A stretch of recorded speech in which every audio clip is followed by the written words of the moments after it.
Assalamualaikum warahmatullahi wabarakatuh. Shalom, Om Swastiastu, Namo Buddhaya, Salam Kebajikan, Rahayu, Rahayu, Rahayu. Saya ucapkan terima kasih untuk perhatiannya dan di sini saya akan mengerjakan tugas UAS di mana kebetulan saya mendapatkan persamaan difusi parabolik dengan metode Crank-Nicolson ya. Nah, di sini mungkin kita langsung aja ke VS Code-nya. Di sini akan sedikit saya jelaskan ya. Nah, di sini pertama yang harus kita lakukan adalah import atau melakukan pemunculan ya bahasa atau library yang kita gunakan, yaitu di sini ada NumPy, kita sebut dengan NP sehingga nanti kita bisa gunakan dengan lebih mudah gitu ya. Juga matplotlib, ASPLT atau gampangnya plot lah ya. Itu hanya singkatan saja sehingga bisa kita gunakan. Nanti kalau kita panggil mungkin seperti ini ya, seperti yang ada di inisialisasi matriks suhu, itu kita tinggal np.zeros gitu. Nah, zeros itu adalah bahasa yang ada di library-nya NumPy gitu ya. Nah, oke. Selanjutnya di sini adalah untuk melakukan penjelasan atau definisi untuk parameter-parameter yang akan kita gunakan. Di sini ada n, delta t, t ujung a dan t ujung b gitu ya. Dan T-nya itu 9. Nah, T-nya sendiri ini nanti bisa rubah-rubah menjadi T entah itu 10, 100 juta atau berapapun gitu ya. Nanti itu juga akan berpengaruh pada hasil akhir seperti itu. Nah, untuk selanjutnya di sini kan kita menggunakan teori difusi untuk suhu ya. Contohnya misal kita menggunakan untuk suhu, maka di sini akan inisiasi matrik untuk suhu gitu ya. Nah, nilai U atau nilai energi itu akan np.zeros ya. Nah, seperti ini. Sehingga nanti kita juga ini cuma penjelasan untuk parameter-parameter yang akan kita gunakan gitu. Selanjutnya nanti kita akan membuat matriks ya. Matriks untuk ujung A ya atau suhu ujung di A. Nah, itu kita akan mendapatkannya seperti yang ada di sini ya. Ini penjelasannya adalah kita akan melakukan kolom dan juga baris itu dengan range n-2 seperti itu. Nah, selanjutnya adalah untuk iterasi waktu. Nah, iterasi waktu sendiri itu kita gunakan untuk seberapa lama waktu yang akan kita tentukan untuk percobaan. Nah, seperti itu. Nah, sedangkan tadi kita memiliki T sama dengan 9, sehingga nanti kita akan berpengaruhnya T-nya itu ke sini ya. Di sebelah sini di bagian for i in range 1, n-1 dengan seperti ini sehingga nanti kita akan mendapatkan nilai U yang sesuai dengan T. Nah, terus karena ini adalah metode Crank-Nicolson atau metode numerik, jadi penghitungan solusinya itu seperti ini. Ya. Ini adalah penjelasan dengan kalau misal teman-teman tahu ya, kita akan pindah ke Word. Jadi untuk penjelasannya adalah persamaan umum difusi parabolik ya, atau persamaan difusi parabolik ini adalah salah satu jenis dari PDP atau persamaan diferensial parsial ya, yang dimana penggambaran fenomena difusi atau penyebaran ya. Difusi itu penyebaran dalam suatu medium. Nah, contohnya suhu itu kalau misal kita panaskan di satu titik, itu pasti titik di sekitarnya itu pasti juga ikut panas. Nah, itu adalah gambaran dari fenomena difusi. Nah, difusi sendiri ini terjadi karena gradien suatu sifat fisis ya, seperti suhu atau konsentrasi ataupun tekanan, itu nanti seiring dengan waktu mereka akan mempengaruhi sekitarnya seperti itu. Nah, ini untuk bentuk matematisnya itu mungkin kita gambarkan dengan do U per do T sama dengan A atau koefisien difusi itu sama dengan do U per do T sama dengan A dikali do kuadrat U per do kuadrat X ya. Sedangkan X-nya sendiri adalah parsial dari spasial gitu ya. Jadi gampangnya dari lokasinya itu spasial. Nah, dengan untuk perubahannya itu dengan dot T. Nah, seperti itu. Nah, untuk penjelasan fisiknya sendiri atau fisis ya, persamaan difusi parabolik adalah gambaran ya bagaimana U X, T itu berubah seiring dengan waktu T akibat dari gradien dari do U per do X-nya, dari spasialnya seperti itu. Nah, untuk koefisien difusi atau alfa sendiri itu menentukan seberapa cepat difusi itu terjadi. Jadi penyebaran untuk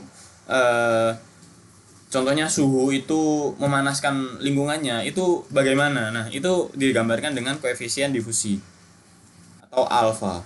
Nah, di persamaan difusi sendiri itu juga ada yang namanya batas awal dan juga kondisi batas gitu ya. Kondisi awal dan juga kondisi batas. Jadi awalnya itu 0 atau T-nya itu 0 sehingga nanti kita juga akan bisa membatasi T-nya itu berapa. Nah, itu seperti yang saya bilang tadi kalau di awal nilai T ini bisa kita ganti-ganti seperti itu. Jadi kita akan gampangannya kalau misal di kondisi awalnya ini 0 nih, anggap aja ini suatu plat logam yang kita aliri panas, itu kita akan bisa atur T-nya ini berapa. Jadi seberapa lama kita memanasi suatu plat kayak gitu. Nah, aplikasinya dalam kehidupan sehari-hari itu contohnya ada transfer panas ya, pada persamaan panas. Ada juga transportasi massa, ekonomi dan juga bahkan biologi ya, pemodelan untuk penyebaran zat kimia dalam sel atau organisme. Itu juga bisa kita gambarkan dengan persamaan difusi parabolik. Nah, di sini kita juga akan dijelaskan ya. Di sini ada 3 metode untuk penjelasan atau pengerjaan dari persamaan difusi parabolik sendiri. Nah, contohnya ada metode eksplisit, implisit dan juga Crank-Nicolson, di mana ini juga punya kelebihan dan juga kekurangannya masing-masing. Contohnya untuk pendekatannya sendiri, metode eksplisit menggunakan forward time atau centered space. Settingan kita adalah forward time centered space ya, atau FTCS gitu. Sedangkan untuk yang implisit itu backward time centered space, BTCS. Sedangkan untuk Crank-Nicolson sendiri adalah gabungan dari kedua metode sebelumnya gitu. Nah, untuk stabilitasnya sendiri untuk eksplisit itu stabil hanya jika nilai dari lambdanya itu kurang dari 0,5 ya, atau tidak stabil jika lambdanya itu lebih dari 0,5 sesuai dengan kondisi stabilitas ukuran. Nah, untuk metode eksplisit sendiri itu stabil tanpa batas pada ukuran langkah waktu. Nah, sedangkan untuk Crank-Nicolson sendiri itu adalah metode paling stabil ya, untuk eksplisit secara implisitnya juga stabil dan eksplisitnya juga stabil begitu. Nah, untuk kompleksitasnya tentu saja ya, kompleksitas komputer dan juga untuk kekurangannya untuk metode Crank-Nicolson itu membutuhkan sistem yang lebih lebih kompleks lah, sehingga walaupun Crank-Nicolson itu punya kelebihan akurat dan waktu daripada yang lain, itu tapi punya kekurangan di mana ini membutuhkan source yang lumayan banyak begitu.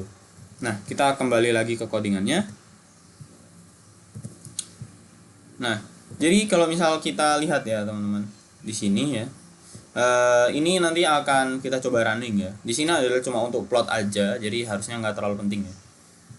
Jadi ini pertama adalah untuk distribusi suhu pada suatu batang yang batangnya itu sudah teratur ya, seberapa besar batang tersebut. Coba kita running. Oke, ini masih nunggu ya teman-teman. Biasanya sorry lemot.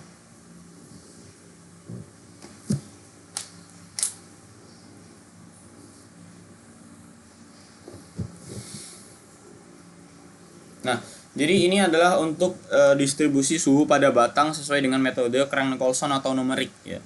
Jadi nanti akan terplotnya seperti ini. Nah, ini adalah untuk T3, 6, 9, segala macam gitu ya. Nah, ini adalah untuk T9-nya adalah batas begitu.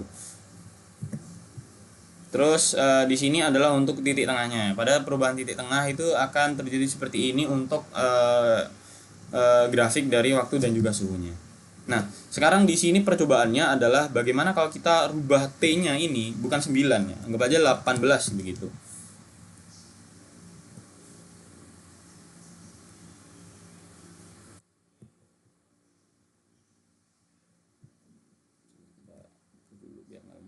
Ini juga.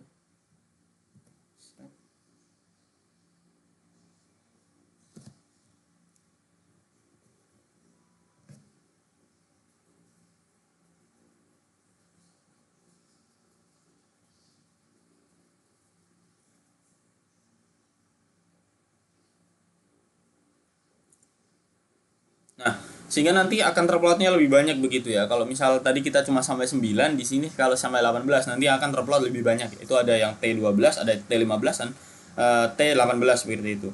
Dan tentu saja kalau misal kita lihat ya, semakin tinggi itu nanti akan semakin landai walaupun ujungnya itu juga sama, masih di 6 begitu ya. Oke. Terus untuk ininya juga pasti akan berubah ya.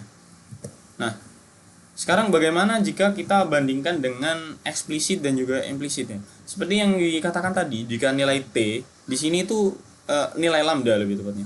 Itu akan cuma di angka 0,5 ya, teman-teman. Seperti ini juga sama ya. Ini adalah parameter yang kita gunakan dan lambanya itu adalah alfa dikali delta ya.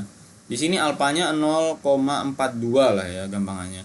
Dan delta T di sini kita dapat 3. Berarti kan kalau kita kali itu lebih dari 0,5 ya. Sehingga nanti pasti hasilnya itu seperti ini ya. Pasti akan tidak stabil atau tidak akurat seperti itu. Sehingga tapi kalau misal kita gunakan metode implisit ya dengan penjelasan yang ya seperti yang tadi ya, dimana metode implisit ini lebih stabil ya, atau BTCS tadi itu lebih stabil, maka hasil yang kita dapatkan juga pastinya akan lebih baik ya teman-teman, daripada saat kita gunakan metode eksplisit dengan nilai yang cukup berbeda begitu ya. Nah ini sehingga nanti akan sama gitu seperti yang waktu kita gunakan metode numerik seperti itu, hasilnya akan sama walaupun perhitungannya itu berbeda. Nah seperti itu ya teman-teman, mungkin itu saja yang bisa saya sampaikan tentang penjelasan dari persamaan difusi parabolik dengan metode Crank-Nicolson atau metode numerik. Mungkin itu saja yang bisa saya sampaikan. Terima kasih atas perhatiannya. Wassalamualaikum warahmatullahi wabarakatuh.